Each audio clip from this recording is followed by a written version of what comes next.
day 11 আৰু আজি মই অফিচত খোজকাঢ়ি আহিছোঁ ভাবিছোঁ অলপমান খোজকঢ়া অভ্যাসটোও কৰোঁ তাৰপিছত আহিয়ে মই প্ৰথমতে খাবলৈ আহিলোঁ ৰুটি মানে ঘৰত একো নোখোৱাকৈ আহিছিলোঁ তাৰপাছত গৰম গৰম ৰুটি খাই ল'লোঁ খাই লৈ পিনে ঠাণ্ডাত আহি দেখা পালোঁ চুম্পীয়ে কিবা এটা বস্তু লৈ পিনে খেলি আছে খেলি মানে কিবা এটা বনাই আছে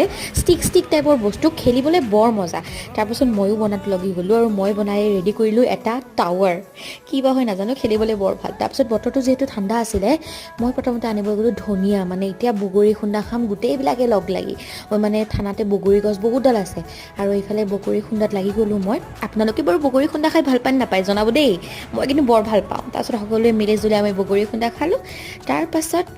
থানাৰ ওচৰতে বস্ত্ৰমেলাৰ নিচিনা মানে আত্মসহায়ক গোটবিলাকে আনিছে কিবা দোকান আনিছে তাতে চাবলৈ গ'লোঁ আৰু এই তিৰোতাবিলাকে যে মই ভাবিছোঁ কিহৰ কাৰণে জঁপিয়াই আছে তেওঁলোকে কিবা গেমহে খেলি আছে দেই বেলুন ফুটোৱা আপোনালোকে যদি চাব পাৰে আৰু তাতে ঢেৰ বস্তু ওলাইছে মানে সকলো গাঁৱলীয়া বস্তু আৰু নিজে বনোৱা বস্তু বাই